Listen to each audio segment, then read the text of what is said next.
Have you ever wondered why parent-teacher conferences are so important?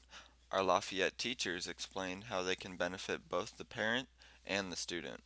Number one, it gives them a chance to come to the school, come to the classrooms where their children are learning, and actually see and be a part of the environment. Take in the surrounding pictures, the products that are on the wall, the items that the teachers are using. Give them a chance to see what it is that that environment's about, that learning environment. It also gives them a chance to meet the teachers personally, listen, hear from them about the expectations, about the objectives, kind of the purpose of teaching that class and what they'll be learning. It also gives them a chance to hear how they're doing, to see firsthand from the teacher their take and their views of their students, and it gives our parents a chance to talk with our teachers about the learning process and kind of get an understanding from both perspectives, from the parents and the teacher's perspective, about what it takes and how things are going with the learning process in that classroom. So I think it's an opportunity really to collaborate together, to be one-on-one in person, to have a short amount of time to really dialogue together and get a real good understanding of where the students are at that particular time in the class. I think parent-teacher conferences are a great opportunity for parents to first, of course, meet their child's teachers, but develop that relationship. And I think, parents can certainly learn from teachers during parent-teacher conferences about what's going on in the classroom, because sometimes, believe it or not, their children act differently in school than they do at home. So we talk about the reality of what's happening in the classroom. But also, it's an opportunity for teachers to learn from parents some of the nuances of their child that they may not have seen in the classroom.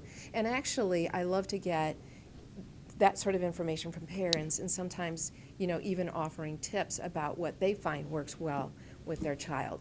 So, building that relationship with parents, I think, really is paramount during that opportunity of parent-teacher conferences. So I teach world history mainly, and when parents come in for conferences, I get a lot of questions about studying strategies, reading strategies, note-taking strategies that can just help their kids improve, I guess, their retention and understanding more of the material. As far as like when the tests are, all that kind of stuff, parents don't really ask about that because they are logged into Infinite Campus, or I give them agendas. So it's really more like deep rooted type of skills, like how can their kids improve on those, not just for my class but for the future. The goal is also what can we do as a partnership to help this child be as successful as possible? How can we help them achieve their very best? Sometimes parents can give me insight to ways their child learns or things that have been successful or not successful in the past. And then also personal insights, maybe something that this child really gets into, motocross racing or soccer or something that I had not picked up on, and then I can use that within my examples. Or maybe I can be a little more sensitive to an issue if, maybe the person has something that they're very sensitive about. And so I can make sure, well, I don't say this type of thing or I don't do that.